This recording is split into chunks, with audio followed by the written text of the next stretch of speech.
All right.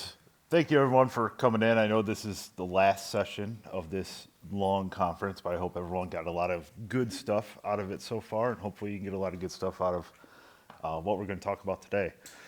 So, just start off, my name is Jeremy Kenney. Today, we're going to be talking about customer service excellence for Mac admins. And big reason why this is important because I know in my experience dealing with some other system admins and previous jobs and everything that I had, kind of look at system admins almost as kind of robots, right? So it's kind of just everyone's stuck in their ways, they're kind of doing their things. But there's different teams that we, as different Mac admins, are supporting, right? It's not only our external people, but it's also internal. So it's a lot of like your help desk teams, any other different departments you would work with, developers, etc. So a little bit about me. I've been in Apple IT about 15 years now, specializing in different small, medium business deployments and supports. I am an Apple certified IT professional, which most of us probably are, going through all the certifications and stuff. And I consider myself a customer service leader. Been doing it for Lord knows how long, and I've been able to lead a lot of different help desk teams, account management teams, everything else to provide great customer service both internally and externally. And then lately, we've been doing a lot of consulting. So it's that account management stuff with different clients and helping out different people about best way to support their Apple stuff. Currently, in my role, I'm a technology and integrations manager at Global Mac. So I do all the systems admin stuff. We're a Mac-based MSP supporting like an outsourced IT for our clients, but also other companies working with internal IT to help manage their Macs. You get a lot of people that maybe don't want to do it, don't want to spend the time to do it, and that's where we come in and help. So just a little bit about us. A little bit of our agenda. It looks like a lot, but I promise you we will go through it quick. The nice part too is I want some interactions with people, so shared experiences, stuff like that. I'm going to share some of mine as well and provide some tips as far as what I found has helped me out the most when it comes to providing high level of service and taking that robot part out of the systems admin stigma, I guess you could say. So we'll start off role of customer service for Mac admins. So big reasons why it's important, right? You want to make sure that people you're interacting with, you are building the trust and credibility. They're making sure that they're leaning into you so that this way you could avoid some kind of rogue IT. They just go off and kind of do things on their own. But also they feel comfortable with any kind of updates that you're pushing out, any kind of new software solutions, anything like that. Doing that as well, you're going to get more people to buy in, right? So it's going to be a lot easier when you try to make some kind of changes or anything like that. Think about how many times you push out a new update or a new piece of software and it kind of ruffled a whole bunch of feathers, right? You want to try to be able to avoid that as much as possible.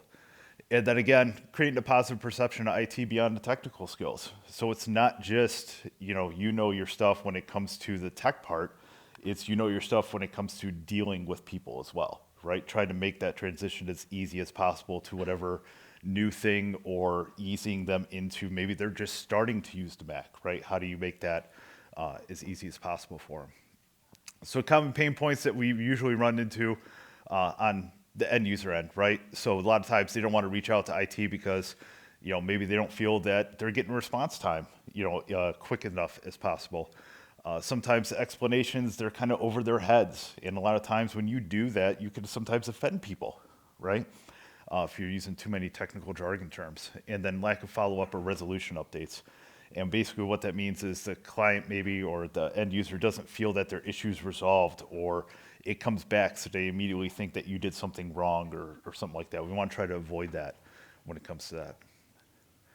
So good versus bad support impact on trust. So when you provide that bad support or you make the customer feel like, you kind of they feel belittled, right? Or they feel that you're talking over their head. They feel like, this guy's just kind of a jerk. He doesn't want to deal with me. I'm an inconvenience to them. And you don't want them to feel like that, right? You want them to have all the warm and fuzzies and everything else.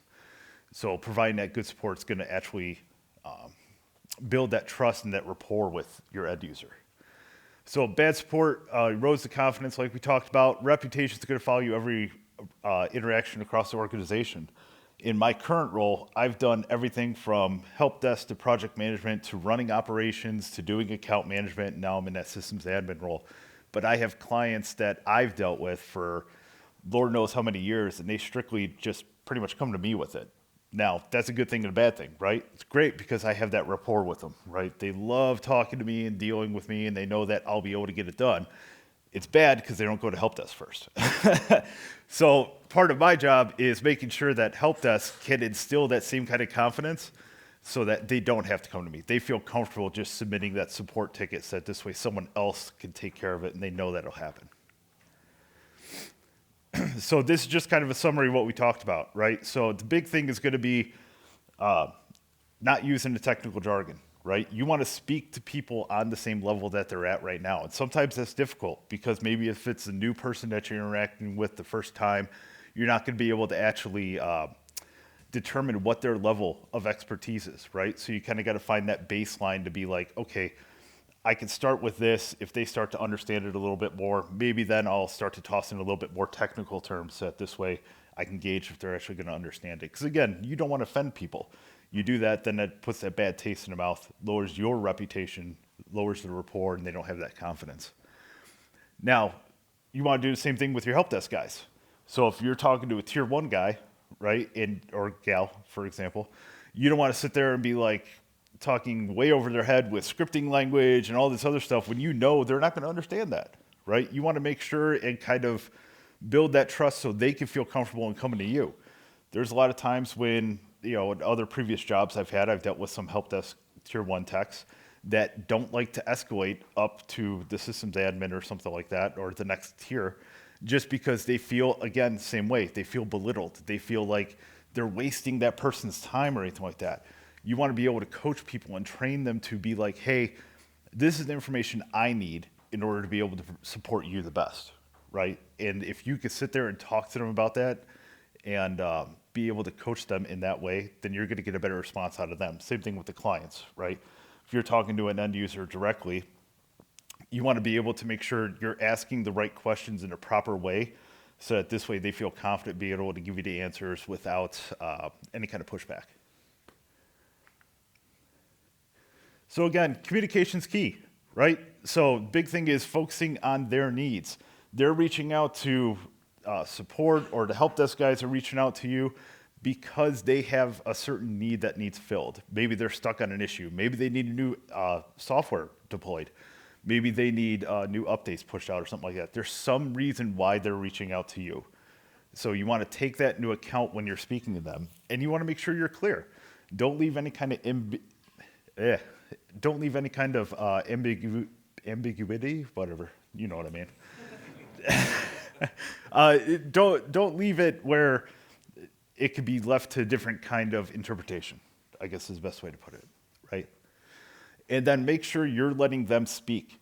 If you're sitting there and you're cutting them off right away, that's immediately going to put a bad taste in their mouth, and they're going to start to develop that kind of thought of, man, this guy is just going to be a pain for me to deal with because he doesn't let me talk, he makes me feel like an idiot, and all this other stuff. Sometimes they don't know. They don't know the right questions to ask, right? So it's up to you to be able to help coax that out of them. Avoiding technical jargon. This was probably the biggest thing that I learned when I started my IT journey, is being able to talk on the level of the person that you're speaking to. Huge, huge, huge. And being able to break stuff down into terms that they would understand. If you're talking to an owner of a company or a CEO or some kind of person that's kind of like above you, essentially, right? If you go into them and you start throwing out everything about, bash and, we got to throw these scripts out and all these updates, they're not going to understand that, right? A lot of people, they want the basic information. They want dollars and cents, right? What makes sense to them. You want to make sure that you're speaking to them in the correct way so that this way you can get through. How many times have someone ran into a roadblock because they couldn't properly explain something to someone above them in order to get approval for maybe new software or new equipment or anything like that? So the big thing is making sure you're talking on their level so that this way your point can get across clearly. And then showing empathy in every interaction. So this is that robot thing that we talked about, right? It's being able to acknowledge the frustrations. Again, they're reaching out to you because they have a problem, or you're going to them because you need something. And what's the best way that you can address that in order to get your point across and you guys can get on the same page quickly, right? So that's the big thing that you want to make sure that you're doing. And then we have on here, be transparent about next steps. So setting clear expectations. Again, taking out the possibility of it being construed the wrong way, right? Explaining your troubleshooting process. When you do that, it makes it easier for other people to understand that and understand where you're coming from and where you're going with it and what your end goal is in order to help them out. And providing realistic timelines. Don't sit there and say, oh, it's only going to take me 20 minutes, and then you know in the back of your head, sometimes maybe it's going to take me 2 hours, right? Or there's another fire that came up that you have to go and address. Set some buffer time in there when you're dealing with those people. So that this way you're not going to overpromise and underdeliver, right? So this is just a recap, kind of what we talked about. So speaking clearly, setting proper expectations, avoiding the jargon, showing the empathy, and then being transparent about the next steps. Setting proper expectations is huge, right? If you're not sure about something, be clear about it. Be clear about it. Because if you sit there and you say, hey, I know for sure that this is what's going to happen, da-da-da-da-da, and guess what? That one thing is going to happen where it's not going to go that way, and that person's not going to be happy with you, right? How many times has someone ran into that? Go ahead and put up your hand. Yeah, it's not great, right? And then you're kind of coming back hat in hand. And I'm sorry that this happened. Well, it'll happen, right? Has anyone ran into an instance where they dealt with maybe someone where they had to dumb down their language in order for them to properly understand it? Yeah. How much easier would it have been if you just started out with that? Just dumbing it down, said it this way, and then kind of going up a little bit in technical ability. Yeah, I found that out the hard way, trust me. So as a system admin, you kind of have two roles when it comes to customer support, because again, it's not just externally facing with end users. You're dealing with internal teams as well, right? So it's your help desk guys. Maybe it's account management guys. They're going to come to you and ask you about new solutions that they're going to want to deploy out because they have maybe an end user or a department that needs a specific software or maybe different hardware that they need, something like that. And this will allow you to kind of keep in mind about both kinds of customers that you're dealing with because it's not just external. The other big thing too is the backstage with the help desk stuff. The big thing I've learned, especially in this systems admin role, now mind you, I'm not perfect. I don't know everything. Lord knows that I've broke stuff. I'm sure everybody has, right? But in the past 2 years, right, I've learned to simplify, automate, and document. 3 big things, right? That helps the internal team so much. If I could sit there and be like, hey, here's a document on this new maintenance task I've created, right? Then when they get a ticket in about it, they can just review the document and be like, oh, I know why Jeremy did that. They can go back in and actually explain that to the customer then, right? Maybe that's why they're having an issue or what have you. Or I meet with the teams every other week to figure out what kind of trends are happening in the tickets. Big reason to do that is maybe there's other automations that I could provide out or maybe self-service tasks that we could add in.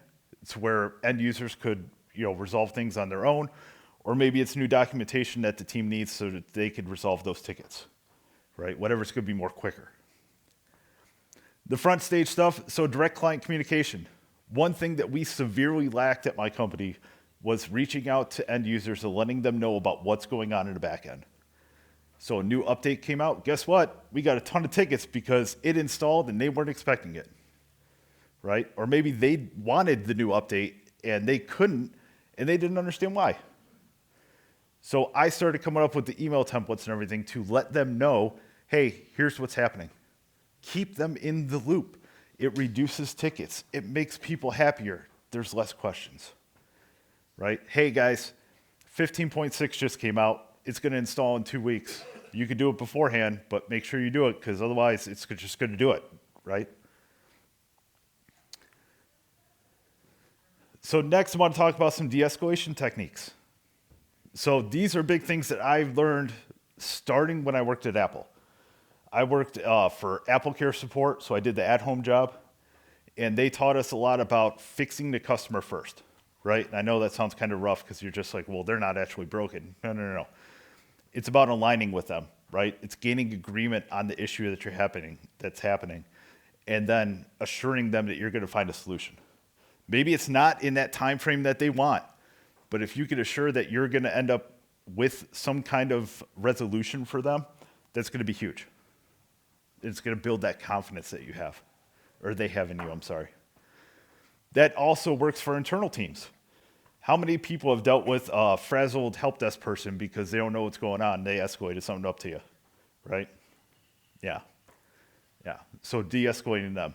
Again, agreeing on the issue at hand, getting clear on it. How many times has someone come in and be like, oh, this is what's happening, but they didn't ask the right questions, and there's actually something else happening. I mean, that happens to me 2-3 times a week, right? So getting clear on the issue, getting the alignment that you're there to help, providing the insurance on the resolution. So we talk about acknowledging the frustration, right? That's getting that, acknowledging the frustration is like, hey, I know you're having a problem. Don't worry, I'm here, right? Let's figure it out. I actually had a client that reached out to me, probably about a month now, because this issue's been going on, no joke, 7 years. 7 years before I even joined Global Mac. They have an AT&T phone line that is older than dirt. It's actually on the wrong type of service. It's on a, essentially line made for a radio station, right? So high volume call volume. They're not high volume call volume. It's forwarded to Nextiva, and that is what their VoIP service is. They want to switch to another service. Okay, cool. They're like, hey, how is this forward set up so we can change it? And I'm like, I have no idea. That was done way before I got there, and guess what? No documentation, of course.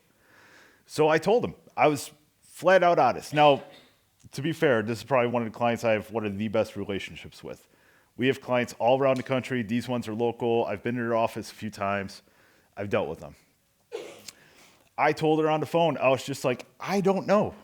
I don't know how that's set up, but guess what? We're going to figure it out together. And her response, she just laughed, and she's just like, all right, cool, let's do it. So it's something like that. You build that rapport and confidence in people, and even when something messes up, you know what they're going to say? It's cool. Jeremy's got it. I'm not worried about it. Because you have that confidence in them, right? They're not going to come at you hair on fire because they know you're going to be able to take care of it, right? And that works internally as well. You push out an update, or maybe like Malware Bytes pushed out something a few weeks back, right, where pop-ups are coming up on the screen. They admitted they did something wrong. They made some change, and that's what did it. But help desk is getting inundated with tickets about what's going on. They want to know if it's a legitimate thing or anything like that. Hey, I don't know. Let me figure it out, right? So actually the Slack channel for Malware Bytes, they had a couple guys in there, and they talked about that in there. So that was pretty huge. But again, instilling that confidence, right? Making people feel comfortable coming to you. That's going to be what's important. The other thing, too, we talk about clarifying the issue. We mentioned that a little bit before. Providing next steps. So say you're not resolving it right away. What's the next steps you're going to do in order to be able to get back to them, right? Set that clear expectation. Hey, I don't know right now. I'm going to dig into it a little bit. Give me a couple hours, and I'll reach back out to you. Or maybe it's later in the week. Whatever it is, it doesn't matter, right? Escalating when necessary. Even us, as system admins, we have to escalate, probably to a vendor, probably to maybe some third party, right? Know when it's time to tap out, and being clear on those next steps with your end user. That's going to be huge, because then they're not left in the dark. Managing expectations. So again, this is something that is very, very important to do. When you provide poor expectations, it will come back to bite you in the rear end every stinking time. I promise you. So defining a support scope. So if it's something that is not something that you support, you want to make sure that they understand that and they know that. And if you can, provide them some direction in order how to get that help. Printers is probably the biggest thing that we all run into, right? It's the bane of all of our existence, 100%. Most of our clients have a print vendor. So a lot of times I have to refer them over to that because it is not in our scope that we support, or maybe it's something that they have to deal with, that specific vendor. Set the expectation. Hey, that's not something we do, but here's the contact number for your guy. Reach out to them. They'll be able to take care of this for you, right? If you run into an issue, let me know. Or maybe we reach out to them for them, right? We also have some clients that their computer takes a crap on them. I was looking at the Slack channel for work today. There's one of our clients down in Texas. They broke the screen on their laptop. Oh, well, that's fun. Luckily, it's under AppleCare. So what our team does is when we run into issues like that, we're not the ones doing the repair, right? Apple's the one that's going to do the repair. But we'll kick off that process for you. We'll call Apple. We'll set up the box. They're going to ship it out to you. And then you just ship it back and do all that good stuff, right? But it's defining that scope. We're not repairing it. Someone else is. We'll help you, though. Being clear in the communication. So we talked about so many times, jargon-free. Don't use those words that'll confuse people and talk over their head. Be very clear. Provide updates. If it's something that you're working on and continually working on, make sure you're keeping people in the loop. If you tell them, hey, I will reach out to you by the end of the day with that, even if you don't have it resolved, reach out to them. Let them know, hey, I'm working on it. I just need a little more time. SLAs and standards. How many people have a specific SLA for getting back in help desk tickets? Maybe not you guys internally, but your help desk team, right? So making sure you're meeting that. Why is that important to meet it? Essentially, a social contract, so if you're meeting those SLAs, you're establishing trust. Yep, exactly. So I know we didn't have the box, but that's okay. So it basically, it's going to be based in the contract for the SLAs, right? You're going to establish a trust. You're going to be able to make sure that, hey, we have an obligation to meet as far as when to get back to you, right? So we're going to do that. SLAs don't apply to just when the ticket comes in. I look at this as the expectation that you're sending out to the customer too. So if you tell them, hey, by the end of the day, I'm going to have an answer for you, that's an SLA, right? Because they're going to expect some kind of response from you. So even again, you don't have a resolution, make sure you reach out to them and let them know what's going on. And then it does talk about response times versus resolution times. Those are important too. Our help desk right now has an average response time of under a half hour, which is great. We don't have a ton of tickets, probably maybe about 140 a week. But average response time is under a half hour. Resolution time is under an hour, which is good. Most things kind of fall out of that, but nothing too crazy. Proactive updates. So looking at a system health status page. Now, most of you guys aren't going to have one internally, right? It doesn't make sense to have all your services all into one thing for clients to see. But do you know how to access those pages so that this way you can communicate when something goes down? I created a new notification that shows up in the corner that my guys could trigger with a script to let people know like when box goes down, right? Because we have a couple clients that rely heavily on box service. Same thing with 365. We created smart groups into MDM, and what that'll allow it to do is they could literally go in there, check all the boxes, run the script, pop-up shows up, hey, box is down, we're monitoring it, we'll let you know when it comes back up. And guess what? When it comes back up, another script, right? That is huge for clients. It stops the tickets coming in, right? Help desk is going to get 75 tickets because box is down and people don't understand that. Know where your health status pages are. If you can, provide some kind of forecast on when that's going to be back up. You can't be perfect with it. People can understand that if you communicate it properly. Hey, box is down. They're estimating it'll be back up in a couple hours. We'll keep you in the loop. People appreciate that. Stops the tickets. This is just a little summary of what we talked about. So I want to reach out to you guys. So has anyone ran into an issue where they did not set proper expectations and it bit them in the butt? Anybody want to speak about their situation they ran into?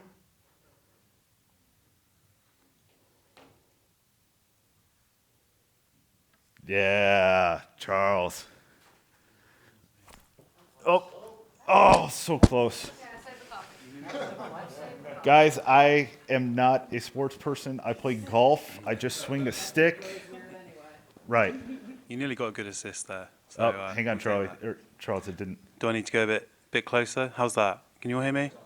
Yeah? Yeah? Okay. Yeah, cool.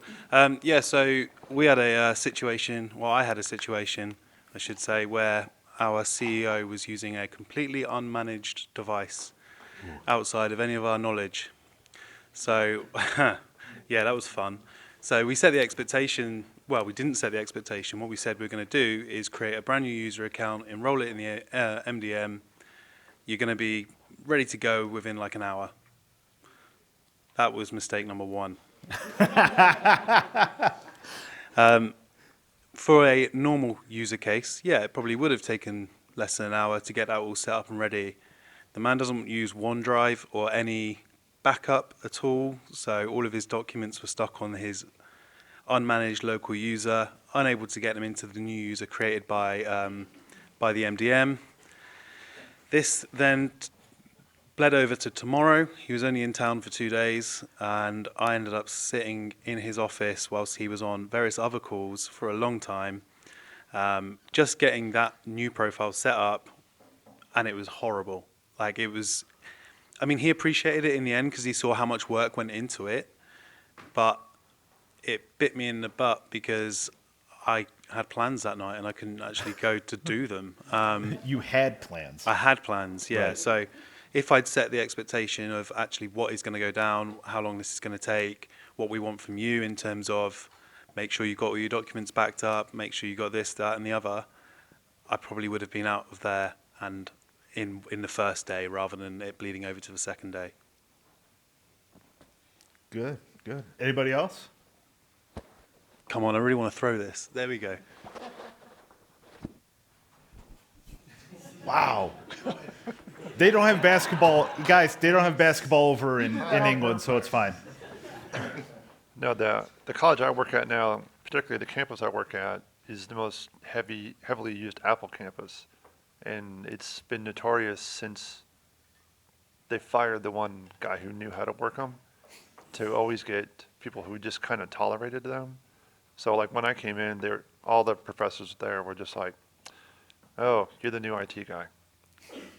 And so like it took about 6 months, but after about 6 months, they all were just like, "So I have this problem, and I need help." And I'm like, "Let's talk." So it's that whole notorious thing of just everyone hating IT. It Yep. took about a semester to fix, but it's been brilliant since then. So Yeah. It's a big difference when you have people that are no longer suffering in silence because they don't have a fear of reaching out, right? Because when they suffer in silence, that's when that rogue IT happens. They try fixing it on their own, and that's when everything blows up. We actually had a client that was using OneDrive, and they thought they knew better than us as far as organizing permissions and stuff. Let me tell you how that blew up. We ended up having to go and basically recreate their SharePoint instance in order to be able to get it working properly again because they blew up all the permissions. Not fun. But if they would have reached out to begin with, totally different story. Now, this is a client that now is feeling a lot more confident in the IT support, right? But they've been burned so much in the past they didn't want to reach out. So that was rough. Has anyone ran into an instance where they actually had to change the way that they were talking to somebody as far as like the technical jargon and stuff like that? Does anyone want to share their experience with that? Will? Oh, so close. So probably about 20 years ago, I Will, was try a little bit closer. a little bit close. Is that better? You hear me? All right. Probably about 20 years ago, I was working in a corporate office, and I had somebody come over from my team. We were like operations for a marketing group, but technically we were shadow IT. And I had somebody come to me, and she said, "Bill, I've got this guy over here that needs some help. He's really, really pissed off right now. Can you go help him? I'll take you over there. I just want to make sure that we get him taken care of. And I said, sure. And that was probably the best thing she could have ever said to me, because she set the tone. She told me the vibe, and vibe is important whenever you're dealing with customers. If you know how to go into a situation, you can sometimes diffuse things, which is great. And I did it on purpose. Normally I'm not this way, but I did it on purpose because I understood he was upset. And it just so happened on his screen he had a picture of like his little boy. And immediately when I sat down, I started that just a little conversation of, oh, is that your little boy? And he's like, really cute and all that, just carrying things on. But at the same time, I was also trying to work because I knew what the issue was. And I'll never forget what my coworker said as we were leaving. Everything worked out great. And she said, oh, you wooed him so hard. And I did, purposely. But it worked out great. So vibe is fantastic, and knowing what you're going into is great. Yep. That's a huge thing too. If you can sit there and make a connection with somebody, that immediately de-escalates that situation, right? Because now you guys have something in common that you can kind of distract from the situation. You know, I've had some people that I've reached out to, and we start talking about weather's kind of generic, right? Everyone's just like, yeah, it's cold out here, or whatever. But if it's something where you notice, like what Bill was talking about, something on their desktop, right? Oh, hey, I like the Cavs too. That's great. You know, did you see what the trade they did? Wasn't that pretty dumb? Yeah, it's typical Cleveland sports. Just FYI there. But I mean, that's making that connection, right? It helps build that rapport, and you end up de-escalating the situation, right? It makes things a lot easier on both parties at that point, right? Not just internally, externally, internally, right? You have team members. Our team is completely remote. There are literally 3 people that are local to the Cleveland area. Everyone else is Texas, Michigan, Arizona. But because we have so many like little get-togethers, right? We do a water cooler session, right? We do our daily stand-up where we talk about what kind of sucks or wins that we had the previous day. Not just professional, personal too, right? I want to hear about, you and your kids went to the park yesterday and you had a good time, or, she fell down and scraped her knee, or whatever it is, right? You make that connection, you build that rapport with your team as well. Makes everything a lot easier. Again, people don't feel intimidated coming up to you and asking you questions, whether it's on Slack, it's on Teams, in person, anything like that. So it can make a huge difference in how that workflow works and the team, right? You want them to gel together. So now we'll go into some tools that help support that better service, right? Big thing, ticketing system. Big reason why that's important is because you got a history of interactions. If people take quality notes, you'll be able to reference back as far as what actually happened, maybe what a resolution was, hopefully, ideally. Centralized issue tracking and ownership. We can see how many times it's happened before. You could automate a lot of workflows, especially depending on what kind of ticketing system you have. God knows AI is everywhere now. Everyone's touting it, so there's different things that could be done. Analytics for improvement insights, so you can keep track of any kind of improvements, or if things go the other way, right? If you notice that your response time is going up, right? Well, why is that? That's why we have those meetings with the HD guys, so this way I can figure out how I can help.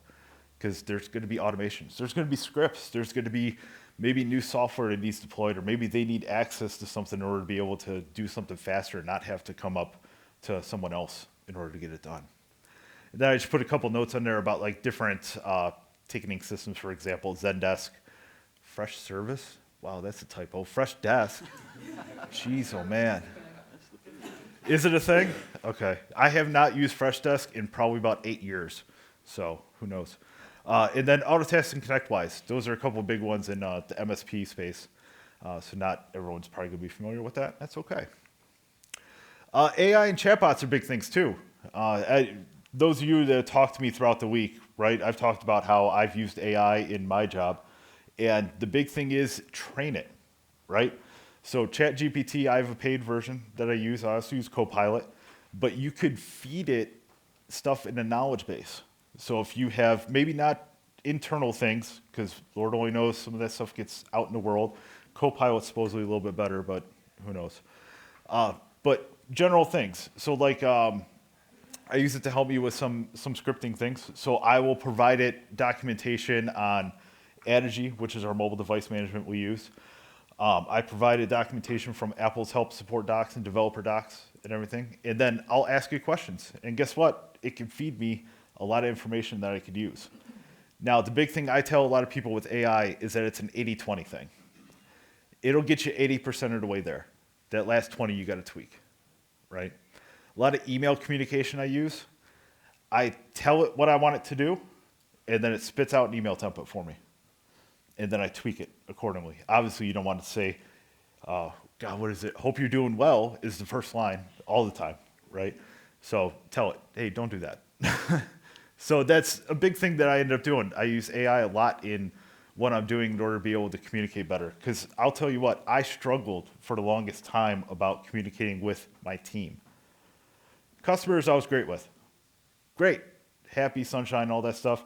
I was kind of a dick to everyone internally at times. Not all the time, but sometimes. I helped use AI kind of adjust the tone in some of the things so that this way I didn't think that it came off the wrong way, but someone could take it the wrong way. So using AI to adjust some of that kind of helps a little bit, softens the blow. So you can also guide users through self-help and troubleshooting. Not gonna lie, I used it to help give me some ideas on different maintenance tasks that maybe I wasn't doing already through my MDM.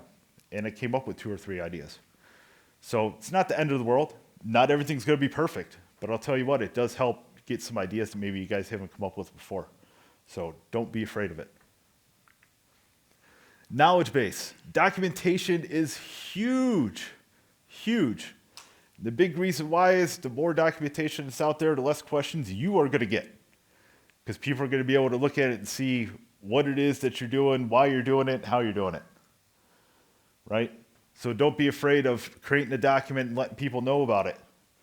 Now, it's not going to be letting everybody in the world know, but your internal team, absolutely. Absolutely, because guess what happens if you get hit by a bus? Your team is SOL because they're not going to know a thing that's happening. Or if you go on vacation for a week, how many people want to get blown up while they're on vacation for a week? Yeah, I didn't think so. Nobody. How many people want to get blown up while they're at Mac Admins? How many people have gotten blown up while they're at Mac Admins? Yep. Right? So when you're doing that, think about like how much documentation can help avoid some of that in the long run, right? And use AI to help out with that. Man, if anyone in here uses IT Glue and you have not gotten a Chrome extension that has the SOP generator, you're missing out. Because what that does is it automatically creates SOP as you're going through it.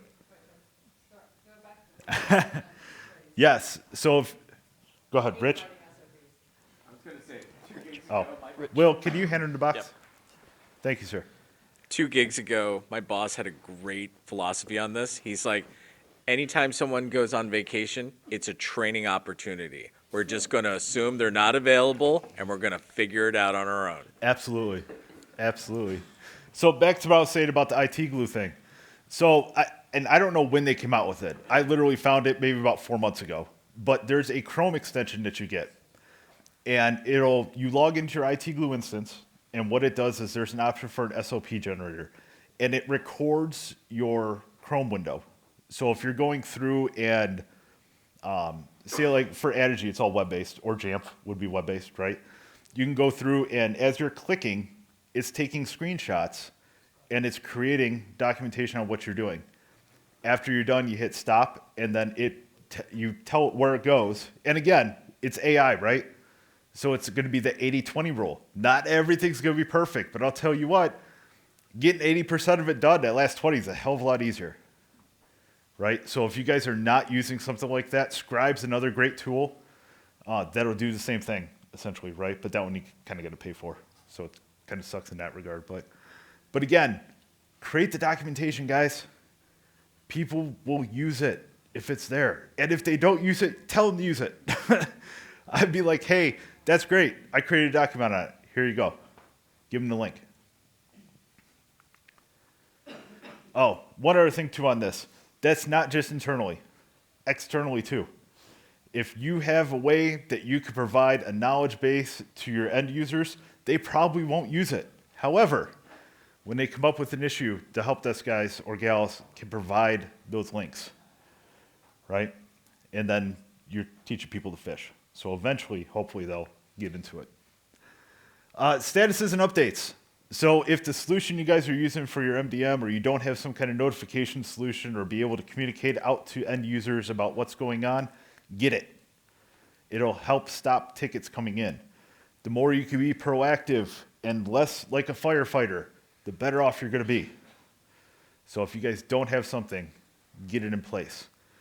I was talking with someone earlier this week. They have a whole bunch of Power BI dashboards. It's great. That's great. How many account managers do you think that you guys have where if they had a dashboard that they can go and show a client, or like maybe a CTO or CIO or anything like that, or a CEO about, hey, here's where we were, here's where we are. Here's a report of the last month, how many tickets came in, right? Here's how many updates we ran. Here's why you're paying me so much money, right? You can do something like that, that's going to be huge. Show your value, because you guys all have a lot of value. So that's a little recap on that. Does anyone have special tools that they want to talk about or special instances that they ran into that helped them out a lot?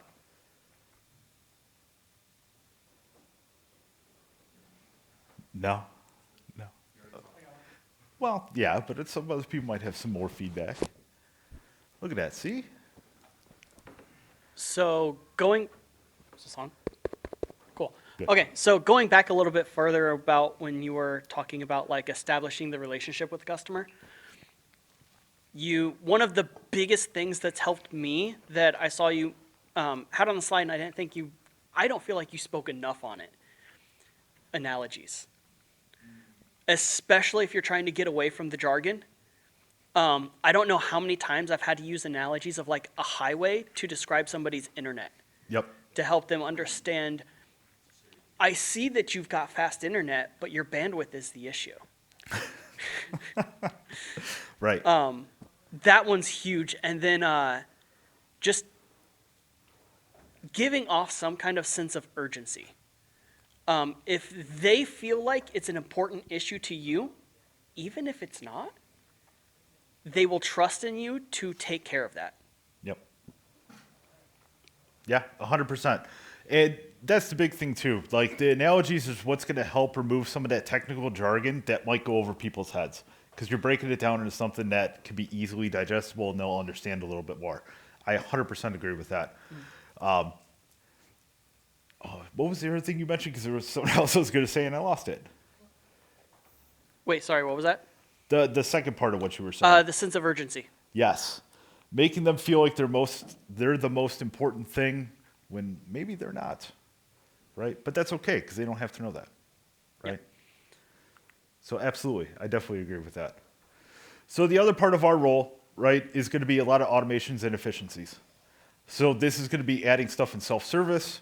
This is going to be creating some new scripts where people can do self-resolve a lot of things, right? What can you do to take stuff off other people's plates that are internal to you, right? A lot of it comes with the alerts as well. Seamless software deployments and updates. What is the way that you can smooth out that process to remove any kind of roadblocks that people are going to run into? Communicating when it's going to happen. God, when I made changes to how we ran the Mac OS updates, help desk got a couple nasty grams from clients because they didn't fully understand what was going on. And I was just like, well, hold on. We sent an email out about it, but maybe that wasn't enough. So that's why we started some of the alerting and all that stuff. So that was important to make sure the communication is out there. And then there's a lot of tools out there that can help you automate a lot of other things that you do. I know you guys probably run into a lot of password reset issues, right? What are some different ways that you can come up with different automations for that? There's a lot of different tools that will actually do that. One is, I don't know if you guys have ever heard of Roost, R-E-W-S-T. That's one that can help automate a lot of stuff as far as those password resets go. They do have some forms that you basically would create. you make your connection through GDAP, and then it'll help automate some of that as well. That's just one example. There's tons of them out there if you guys go and look. But system monitoring and user onboarding workflows, so make sure that process is smooth. Everyone talks about zero-touch deployment. You want to try to get there or get as close to there as possible, right? What are some ways that you can end up doing that? One thing I did was I eliminated a lot of the bloat in the software we used, right? So we were using an MDM, we were using an RMM, we were using, oh my gosh, Lion Guard for monitoring some things, and there was just so much, and it was just like, okay, let's consolidate some of this, so that this way we don't have a lot of tools that maybe are only doing one thing when there's a lot of other things that it could do. So we did a lot of that, created dashboards around it. Clients see it, clients are happy, so that's always good. Templated responses. So this is going to help with a lot of response time. When it comes to help desk stuff, no, not everyone's going to be dealing with help desk guys, right? But even in your responses that you're providing out, system update emails, right? You can create a template where you're literally only tweaking a couple things because Lord only knows 15.4, 15.5 is security updates, right? Or maybe bug fixes, not huge features. So guess what? That's a template, right? You don't have to recreate the wheel every time. Troubleshooting guides are going to be huge. So again, not everyone's going to use them, right? But if they're there, you can point people to them, and eventually they're going to stop asking you because they're just going to look there first. Hopefully. ChatGPT and AI tools. So again, a lot of times when I get it stuck, throw it in GPT and see what it tells me. Now again, 80-20 rule, guys. Not everything's going to be perfect, but it will get the ball rolling as far as getting you there. So keep that in mind. I used it to generate some scripts. Again, not 100% perfect. One thing I learned when I was here, I took the scripting's fundamental workshop that was on Tuesday, right? Big reason why I did it is because I wanted to learn basically how to read the scripts better so I could figure out where something's breaking, right? That was huge for me. That was great. I got a lot of good information out of that. A lot of good tools too, right? So that was pretty good for me as a newer system admin. Analyzing logs and automate detail reports. Logs is something you can throw into GPT and ask it questions, right?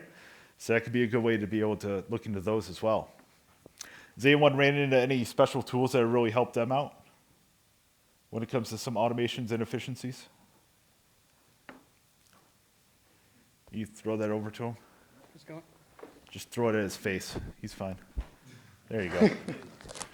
Okay, so we have techs around the world, local IT techs around the world, and they do the hands-on work, but they may not have access to Jamf, know to where to go download the tools, uninstall stuff. So we actually built an IT toolbox where if they go into Jamf self-service, they log in, they have every installer, every uninstaller, reset tools. How many times have we had to reset Office for some weird reason? Yep. All of that, it's available at their fingertips no matter what level of IT they are. So they don't have to know anything about Jamf to deploy it. They don't have to know to go to officereset.com to get the Office reset stuff, that kind of stuff. So that's helped out greatly and cut down the number of tickets because they're able to instantly fix the stuff. Yep, that's huge. And that's just one example, right? How many other ones can you guys think of all the time that you'd be able to be like, I'm seeing this constantly. What's the way that I can automate it to get it off my plate or have it stop coming in? So that's the mindset that you want to have when you're looking at different issues. And I know that's like drinking through a fire hose, right? Because there's always going to be something. Always going to be some kind of issue or something that's going to come up, but there's different ways that you can battle it to make it a little more easy on both you, your internal team, and the end user. This is just a summary of what we talked about. So again, automating the repetitive tasks. So it's stuff to take it off your plate, off the help desk plate, off the client plate, flushing DNS out, clearing out caches, stuff like that. All that should be automated, right? That shouldn't be something you guys are doing. Templated responses. I cannot stress enough to you how important documentation is. And templating those responses are going to be quick and easy ways that people can get that stuff out. Our help desk guys have a whole bunch in Autotask. They have something called speed codes, which will be able to allow some templated responses and everything else and workflow rules and all that good stuff. So a lot of automations that can go in play to help make their jobs easier when it comes to reaching out to clients. And then ChatGPT and AI tools. Again, 80-20 rule, guys. It's not going to be perfect. It never will be, no matter how much you train it. You will have to do some work with it, but it does get you a good way there.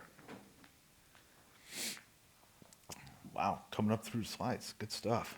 All right, gathering feedback and improving. So not everyone is perfect. Everyone is always going to be improving. Technology is always changing. There's always new stuff coming out that'll help us do our jobs differently. So getting feedback and working on that is going to be important. Now, not everyone's going to get feedback when it comes to the systems admin role, right? Sometimes you can, right? Especially when it comes to different software updates. Maybe get some feedback for a client about how a certain rollout went or updates went, or maybe they got new computers. How was that process looking, right? So we can get feedback from them. If you want to create surveys, so keep it brief, 3 to 5 questions tops. You put 10 questions on there, you know what people are going to do? Boom, boom, boom, boom, boom, boom, send. You're not going to get realistic feedback, right? It's just going to be something basic. Look at the feedback surveys that were taken for all these sessions. How many questions are there? 4, 5, maybe tops, right? Big reason is you can get better engagement that way. So include both the rating scales and open-ended questions.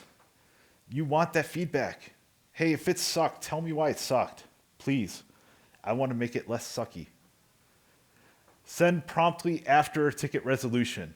So if you send it 2 weeks after you do something, you're not going to get that exact feedback that you're looking for because people are going to forget. It's an afterthought. IT is such an afterthought for a lot of people until something breaks. So it also talks about including simple NPS or CSAT measurement. That kind of goes back to that rating scale. Make participation easy with one-click response answers. 1 to 5, 1 to 10, and then maybe a single open-ended question at the bottom. And then analyze your trends over time. Having the dashboard for responses. Hey, I saw in March, everything dropped, but it picked back up in April. What happened in March, right? You can kind of get some kind of analytics around that and figure out what broke or what happened, or, in September, why is the score so low? Oh, new updates came out. That's why. That process sucked. How do I make that better? So review feedback in team meetings. A good place to do that would be that meeting that you have with the help desk team. If you guys are not doing that now, I strongly encourage it. Doesn't have to be an every week thing, doesn't have to be an everyday thing. We do it every 2 weeks, we give it about an hour. And if the guys don't have anything, that's fine, you get that time back. But have that meeting with them. Get their feedback. That's important. That's important. You make their jobs easier, they're gonna love you, right?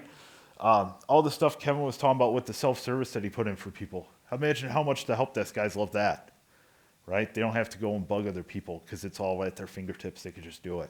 That's great. So share insights with the whole team, not just those who are directly involved. Why? Because it makes you look like a superstar. Hey, I did this and everyone else loves it, right? That's great. Everyone loves it. Highlight both wins and areas for growth from recent customer interactions. If it sucks, let's talk about it. Let's figure out why it sucks. Let's fix it. Develop shared strategies for addressing common user frustrations. That comes down to a lot of automations and efficiencies.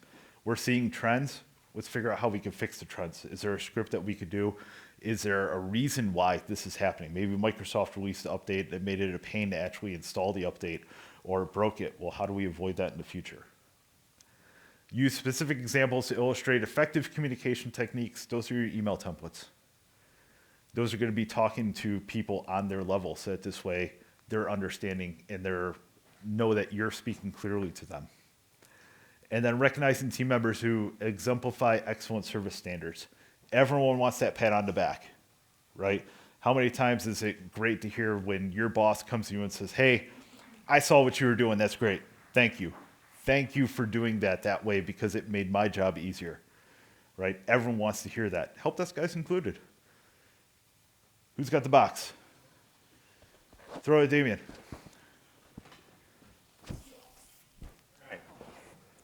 This thing on? There we go. Excellent. We have this, I work at Corning Incorporated, a pretty large company. We have this really great system that they call Recognizing Excellence. And it's a way for employees to recognize good work being done. And so I've made an effort to use it pretty regularly to reward people that I see doing a good job. And probably the most rewarding feedback I got was when I actually gave someone else an award and they came back with a response saying, I really, really appreciate that. I needed that award. Thank you, thank you, thank you. And it was an administrative assistant who stepped up, made some stuff happen for me in an emergency kind of case. And I said, you know what? She stepped up and made it happen, didn't have to. It was outside her job scope. And you know, I ended up getting a couple $100 reward that she could then go spend in, we have like the store that they have. You can go and buy stuff.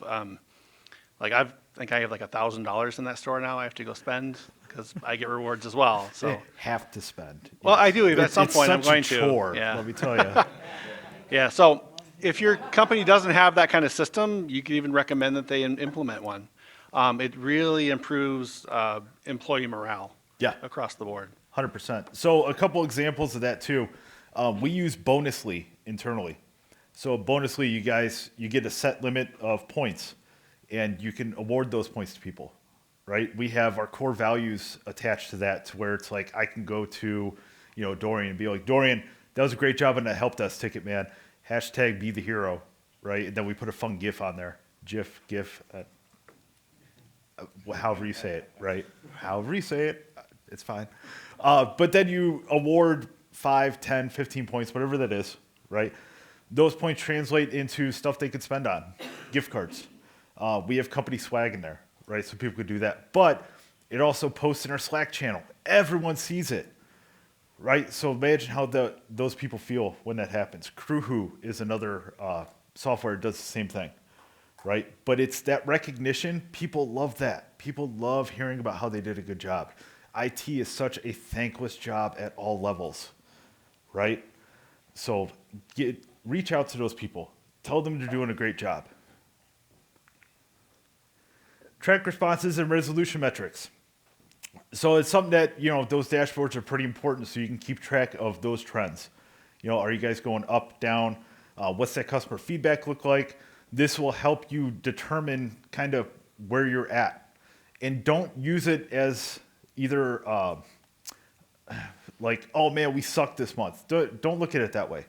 If numbers are down, that's okay, right? Look at it as ways that you can improve.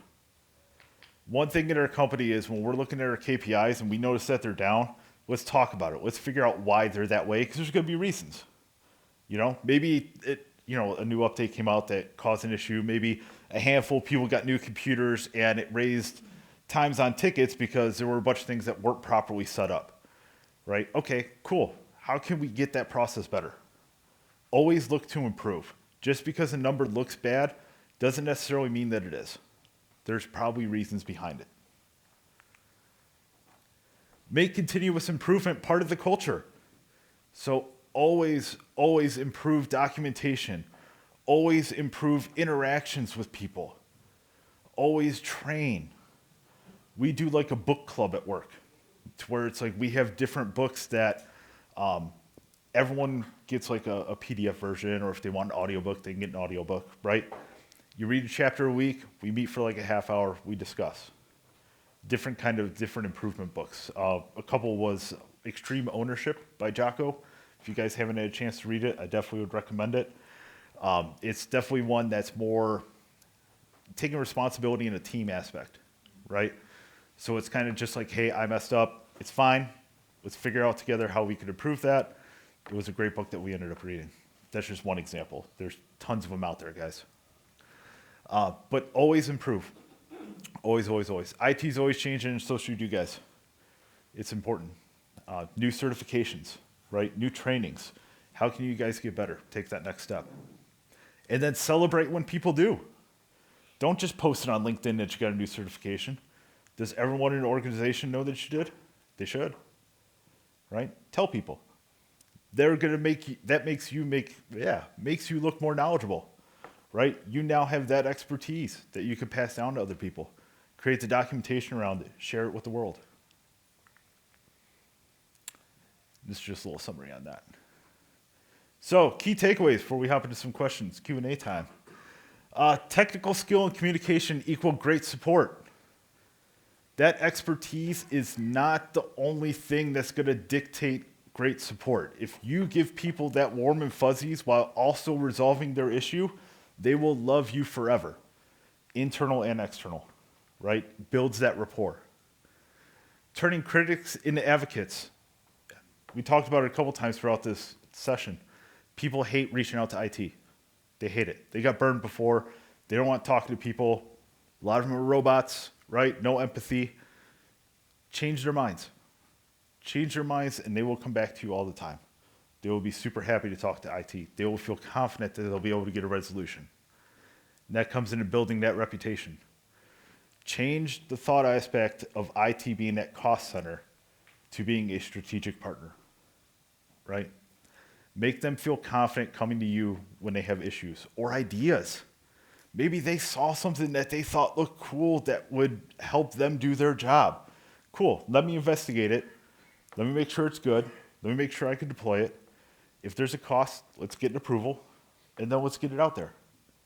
Create documentation first, though. It's important. Lead with empathy and clarity. Aligning with the client or end user. Aligning with your internal team. Hey, I know that this is a problem. I'm here for you. Let's get it fixed. Clarity. Be clear on what is going on. Make sure you guys aren't running one way when you should be running the other way. Get the solution together. Work as a team to actually have that. And it'll help build that trust. All right. Open up the floor for any kind of questions you guys might have had. Maybe Q&A. Well, Q&A and questions are the same thing. Oh my gosh. What time is it? 11:46. All right. Hey, how would you, not saying that I've done this, but maybe, and I'll share my experiences, my predecessor potentially had eroded some trust. And right, trust takes years to, I would say, rebuild, or takes years to develop and seconds to burn, right? Yep. How do you, if it's not you or anybody else, how do you rebuild that if it's, whether it's you or somebody else that potentially changed or warped the idea of what IT is? Because obviously, again, hey, it's 6 months down the line, and I've been having this issue for 6 months.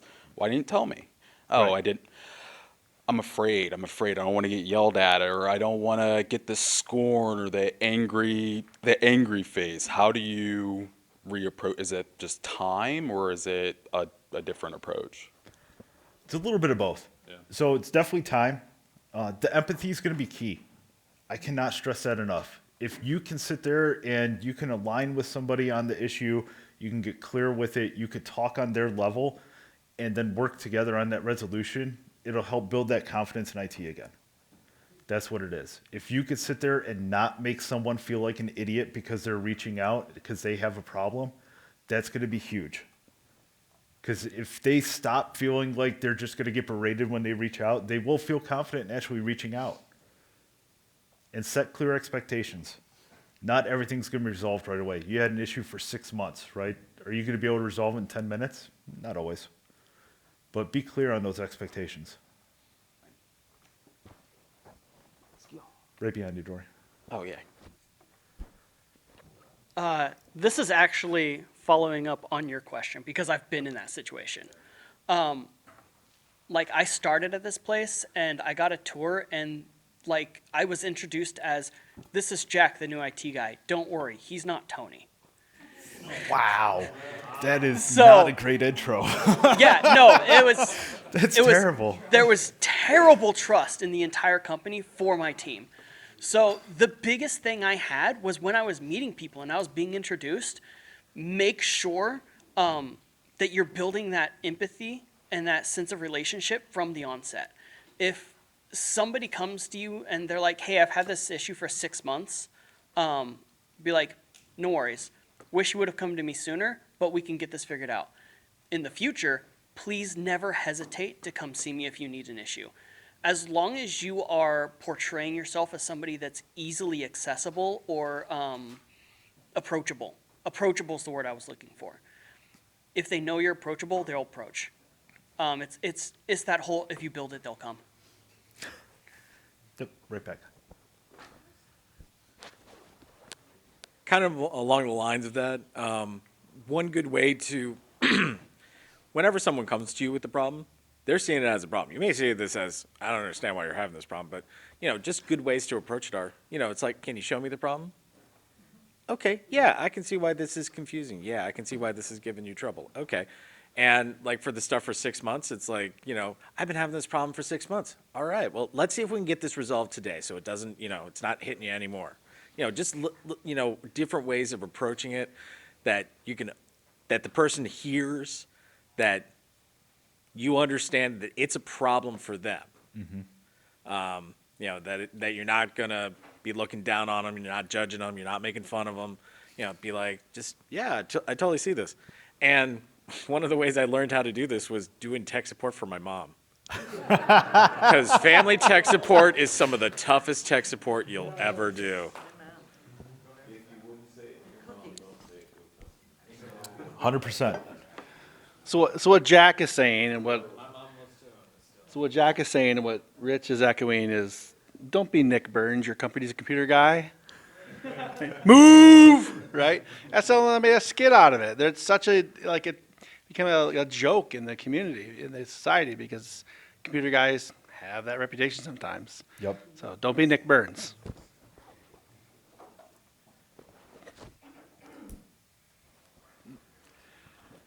So back when I was an IT person of one, for my entire department, I was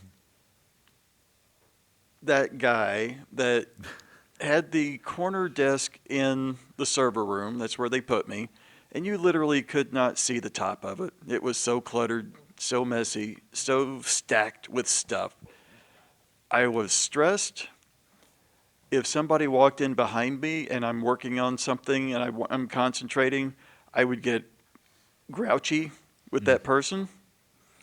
And there was at the time, something that was going through our company called Priority Manager, and it was a time management system. Oh.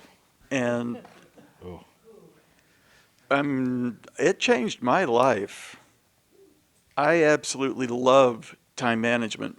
And a lot of people will equate it maybe to something like Franklin Covey. And again, this is back in the day when you didn't do this on computers, you did it in a book. But time management is not necessarily about keeping a calendar of when you're doing things.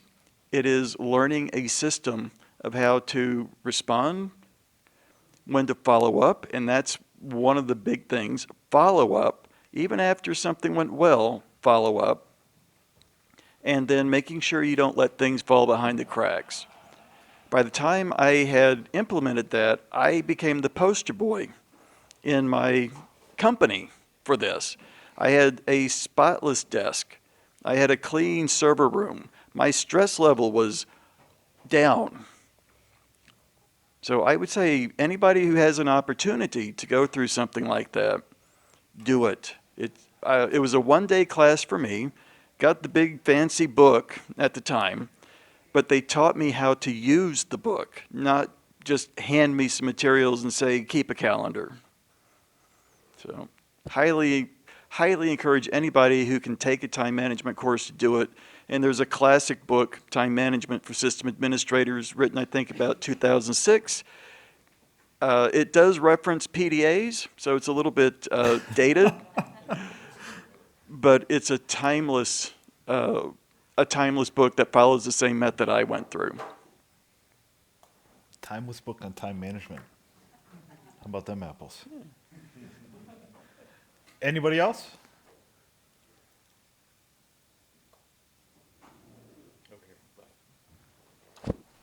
Oh, maybe.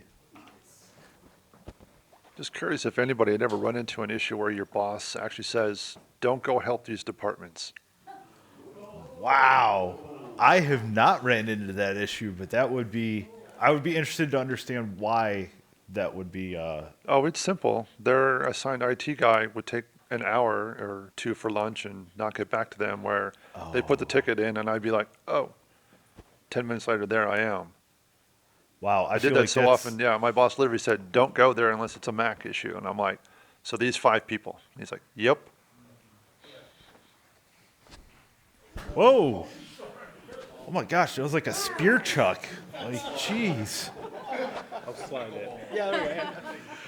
I mean, I'm hypothesizing here, but sometimes union shops or places that have areas where the union is in charge. You, Same place like where my coworker there literally was the move guy. okay. So he's taking me around to all the departments and introducing me to faculty, and he's pushing them out of the way as he's introducing me to them. Yeah. Whereas, like what Will said, I did the exact same thing. I saw something on their bookshelf, and I'm just like, then I start talking to them about that, because I have some kind of knowledge about that, which is why they call me all the time. Yeah, I worked at a university where we were there were different the unions did different things, and there were there were things I wasn't allowed to do because it was the union's job, period. And I was told you're just not allowed to do that. So I'm speculating. Right? You don't know the environment. You don't know what you're walking into sometimes. Maybe there's a reason why you might not be allowed to help a particular department. So.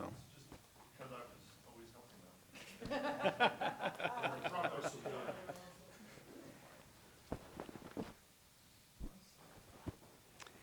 So one thing that I've learned over the years that you didn't really touch on is speaking their language.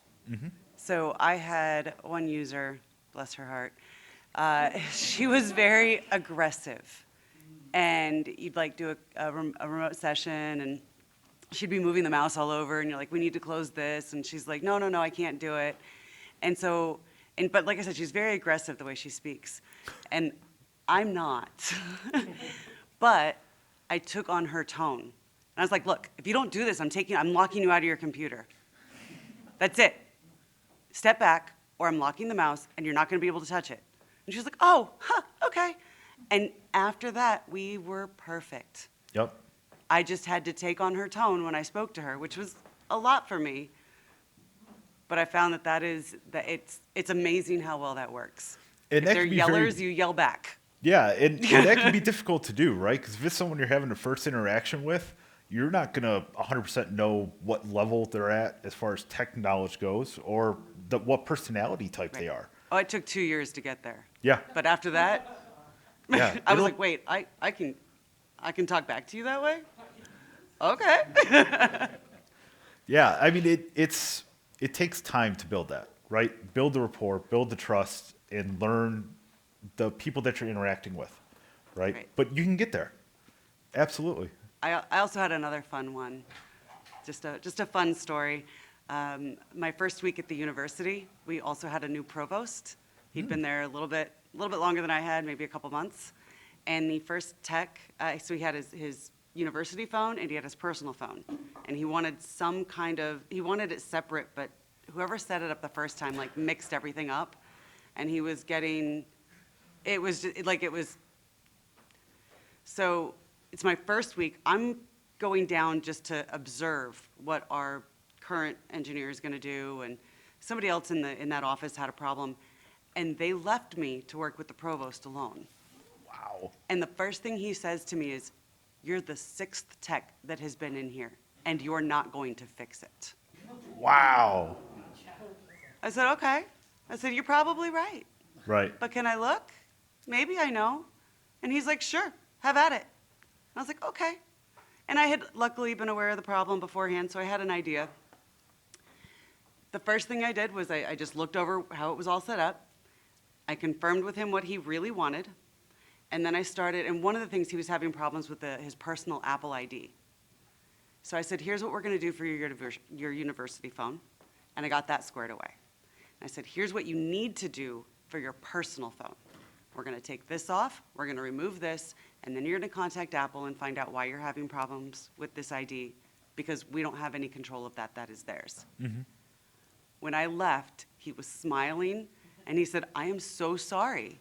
I should not have doubted you." And I was the hero, Right. and everybody's loved me ever since. That's amazing when you run into Maybe not those that last interactions, right? Because it's just like, I've been dealing with this for so long, and you go in and fix it in, a matter of minutes. Yep. They don't come often, but it's always nice when you do. Especially your first week. Right. Absolutely. So one thing I would encourage, because we're got a few seconds left here. So thank you everyone for coming out. I appreciate it. I appreciate the interactions. That's huge. If you like, my contact information's up here. Please do not hesitate to reach out. But also I would encourage everyone to continue the conversation through Slack. Right? We're all here to help and support. Everyone has great ideas. Everyone has had different interactions that we could all use to help each other out. So please do.